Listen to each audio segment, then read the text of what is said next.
In today's video, I'm going to be talking about one of the pieces in this Vanity Fair article where it states that Meghan Markle did not come up with the idea of archetypes. So I am going to be exploring this and kind of discussing this in a little bit in bite-sized chunks, because as most of you have said to me that you enjoy these shorter videos rather than the longer ones, which are across on my TNT channel. So if this is the channel for you, then please don't forget to like and subscribe, and remembering that this is also not in the place of therapy. If you are feeling triggered by any of these videos, then first and foremost, please switch off. I'm not here to traumatize people. If you like them, great, but if you don't, then that's okay too. And please reach out and speak to somebody who can support you if that is what's going on for you. So in this video, grab your cuppa and let's get into Bitesize Tea. So apparently one of the sources have said to this reporter that Meghan did not come up with archetypes, a member of her staff did. And this doesn't actually surprise me either, because as I have said in various other videos across on TNT, that these two have zero work ethic. They want people to come up with the ideas, they want people to do all the hard work, and then they just sit back and reap the money and the benefits that come with that. Which you've only got to look at Invictus with Harry, where this was set up, wasn't even his original idea. He took this from Warrior Games, which was an idea from somewhere else, and he then, and this was even from the person that was with him at the time. So it wasn't even Harry that said, oh, you know, this would be good. Someone else said it and Harry went, yeah, let's run with that. And then he went to his family and the government helped set it all up, and he just sat back and reaped the rewards. And that was one of his requirements with the Sandringham Summit, was that he was left with having being the face of Invictus. But that's literally all it is. He is the face of Invictus. That's it. He doesn't really do anything else. Everything else is done for him. And this is the same with his polo. This is the same with her cookery show. And this is the same with her podcast. She wants all the work done for her. And then she sits back and just creates the, like say, the money or the rewards that come from that. The other thing as well why I feel that she's potentially lazy is also because they've got the money already. The biggest mistake I feel that Netflix possibly did, if this is true, is they gave them the money up front. So they gave them the money up front, and so then they don't have to try. So it's like, well, we've got the money. So I don't think that she was that bothered about it. I think she just threw something out there and just hoped for the best. But I don't think she was ever going to be that bothered by it, especially given the fact that it didn't go very well. I think the first episode did, but then it just tailed off. However, the source noted that the employee didn't own any of the intellectual property. So again, we have the fact that we've got this employee who's come up with archetypes, and Meghan has taken it and run with it, and then not given credit to this person who come up with the idea. And that also makes sense why she tried to, patent it? She tried to take the name, and it obviously was refused.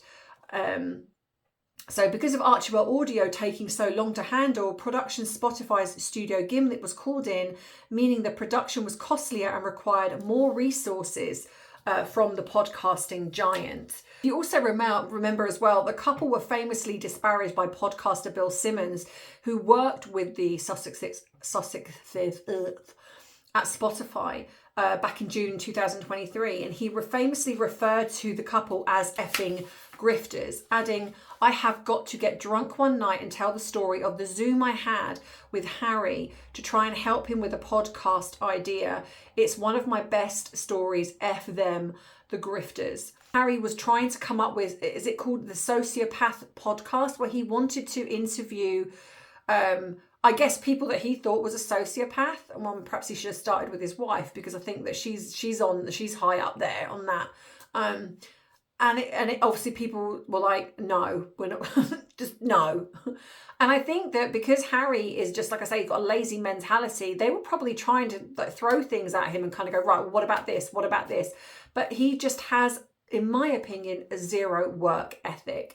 He is just an entitled prince who's been given everything from the day he was born. He's never had to work a day in his life. And he just has this sense of entitlement of, well, why have I got to work? I'm a prince. And he's now realizing, especially now he's left the royal family, that he actually does have to work. he's now having to realise that he's now got to sing for his supper. He actually does have to work to earn money. He cannot just coast on the fact that he's a royal, a member of the royal household anymore. And I think that this is what's creating him to feel very unhappy. I absolutely believe that those two thought they were going to swan across to America. They were going to literally live off their royal titles. They were going to monetize them, and people are going to be fawning all over them and wanting to work with them. And this is what they were going to earn their money from. But it hasn't happened, because what they didn't account for was the worldwide bug, which scuppered everything for when they went over in 2020 to 2021. And in that time, people started to see, you know, a lot of things were being leaked about what had happened. They were starting to see the truth of who they were. And then they did Oprah. And I think that was the kiss of death. Even though initially people were watching it and people had a little bit of sympathy, after it was starting to be debunked, like a lot of the lies, people started to go, hang on a minute. And I think to some degree, people were like, well, we sort of, you know, we can sort of sympathize with Harry here, maybe a little bit, but Meghan, you know, you've literally now got this platform because of the royal family, because before that, no one was interested in you. So this really does, I think, show why they are just failing in everything, because all they do is complain and moan, and they are not grateful for the platform, the life. Harry's not grateful for the life that he's had. I mean, I'm sure it wasn't ideal, but at the end of the day, you're in a lot better position than a lot of other people right now. And so, you know, just put up and be quiet. You know, you can come on and talk about how, you know, at times it might be difficult, but at no point does Harry kind of go, but you know what, I'm actually very privileged and I'm very grateful for, it's just, I'm a victim. I'm going to whinge and moan about this and how unfair my whole life is, and talk about my mum again. And Meghan is pretty much the same. And this is why people don't like them. And so this is why I think that her podcast was slammed. And this is why they have zero work ethic, because they don't want to work. They just want the royalties from that. So let me know what you think in the comments. Do you agree? Do you disagree? Is there something that you've thought of that I haven't thought of? You know, have you got your own kind of stories in regards to this type of thing? Have you had your own dealings with a narcissist even? And you want to drop that in the comments. If you want me to look at other people, then please let me know, because this channel is going to be about other people as well, not just Harry and Meghan. It's just that I'm using them at the moment because it's easy, because they are very front and center. I mean, there is the Blake Lively and Justin Baldoni court case, and I'm sitting on that for a little bit to kind of see what's happening there before I talk about it. But that is something that I'm also going to be discussing.